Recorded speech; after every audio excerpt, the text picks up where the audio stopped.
ഇനി മുട്ട റോസ്റ്റ് ഉണ്ടാക്കുമ്പോഴേ ഇതുപോലൊന്നും ഉണ്ടാക്കി വെക്കട്ടോ. നല്ല അടിപൊളി ടേസ്റ്റാണ്. ഒരു പറ ചോറുണ്ണാൻ ഈ ഒറ്റ ഐറ്റം മതി.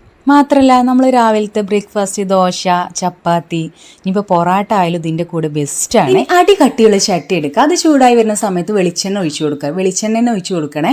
പിന്നെ പൊടിയായി അരിഞ്ഞ ഇഞ്ചി വെളുത്തുള്ളി ഇട്ട് കൊടുക്കുന്നുണ്ട്. പിന്നെ പച്ചമുളക്, കറിവേപ്പില. ഇനി അതൊന്ന് മിക്സാക്കി കളർ മാറി തുടങ്ങുമ്പോൾ 2 വലിയ ഉള്ളി നീളത്തിൽ കട്ട് ചെയ്ത് വെച്ച് ഇട്ട് കൊടുത്തിട്ടുണ്ട് കേട്ടോ. ഉള്ളി അത്യാവശ്യം വേണം. മീഡിയം സൈസിലുള്ള ഉള്ളിയാണെന്നുണ്ടെങ്കിൽ 3 എണ്ണം തന്നെ എടുക്കണേ. ഇനി ഇതൊന്ന് വാടി വരുമ്പോൾ നമുക്ക് ആവശ്യത്തിന് ഉപ്പിട്ട് കൊടുക്കുന്നുണ്ട്. ഇതിലൊന്നും ഉപ്പിട്ട് കൊടുത്താൽ ഉണ്ടാവില്ലെന്നേ. ഞാൻ വീഡിയോ എടുക്കുന്നതുകൊണ്ട് കാണാൻ ഒരു രസത്തിന് വേണ്ടി എടുത്തതാണ്. എൻ്റെ ഐഡിയ ആയിപ്പോയി. പിന്നെ ഞാൻ സ്പൂണിൽ കുറച്ച് ആവശ്യത്തിനുള്ള ഉപ്പിട്ട് കൊടുത്തിട്ടുണ്ട്. പിന്നെ നമ്മുടെ ഉള്ളി നന്നായിട്ട് വഴറ്റിയെടുത്തതിന് ശേഷം മാത്രം മസാലപ്പൊടികൾ ഇടുക. ആദ്യം മഞ്ഞൾപ്പൊടി, പിന്നെ മുളക് പൊടി, പിന്നെ വലിയ ജീരകത്തിൻ്റെ പൊടി ഇട്ട് കൊടുത്തിട്ടുണ്ട്. പിന്നെ കുരുമുളക് പൊടി. ചെറിയ തീയിൽ വെച്ചിട്ട് വേണം കേട്ടോ ഇത് ഉണ്ടാക്കിയെടുക്കാൻ. ഹൈ ഫ്ലെയിമിൽ വെച്ചിട്ടൊന്നും ഉള്ളി ഇതുപോലെ വഴറ്റിയെടുക്കരുത്. അപ്പോൾ ഒരു ടേസ്റ്റ് ഉണ്ടാവില്ല കഴിക്കാൻ. ഇപ്പോൾ ഇതിലേക്ക് കുറച്ച് ചൂടുവെള്ളം ഒഴിച്ചു കൊടുക്കുന്നുണ്ട്. ഞാൻ കുറച്ച് ഒഴിച്ചു കൊടുത്തിട്ടുള്ളൂ. വേണമെന്നുണ്ടെങ്കിൽ കൂടുതൽ ഒഴിച്ചു കൊടുക്കും. പിന്നെ ഇത് 1 സ്പൂൺ ടൊമാറ്റോ കെച്ചപ്പും കൂടെ ഒഴിച്ചു കൊടുക്കുന്നുണ്ട്. അത്രയും മതി കേട്ടോ. കൂടുതൽ വേണ്ട. അതിൻ്റെ ആ ഒരു ടേസ്റ്റ് മാറും. ഇനിയിപ്പോൾ ഇത് അതിലേക്ക് ഒരു തക്കാളി, വലിയ തക്കാളി നീളത്തിൽ കട്ട് ചെയ്തത് ഇതുപോലെ ഇട്ട് കൊടുക്കുന്നുണ്ട്. മിക്സാക്കി കൊടുക്കാം. തക്കാളി ഇട്ട് കൊടുത്ത് നന്നായിട്ട് മിക്സാക്കി കുറച്ച് ടൈം കഴിഞ്ഞിട്ട് നമുക്ക് മൂടി വെച്ചിട്ട് വേവിച്ചെടുക്കണം കേട്ടോ.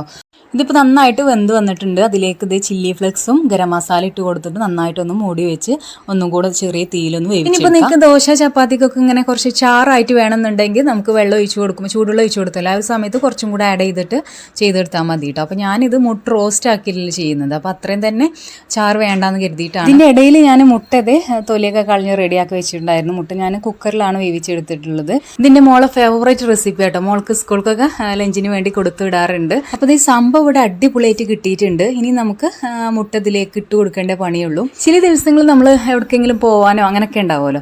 അങ്ങനെ ആകുമ്പോൾ നമുക്ക് ബ്രേക്ക്ഫാസ്റ്റിന് ഉണ്ടാക്കി വെച്ചാൽ ലഞ്ചിനും ഡിന്നറിനൊക്കെ ഇത് എടുക്കാം കേട്ടോ. അങ്ങനെ ചെയ്യാനാണെങ്കിൽ 3 നേരമോ 2 നേരമൊക്കെ കഴിക്കാനാണെന്നുണ്ടെങ്കിൽ ഉള്ളി കൂടുതലായിട്ട് എടുക്കുക. അത് ശ്രദ്ധിക്കുക കേട്ടോ.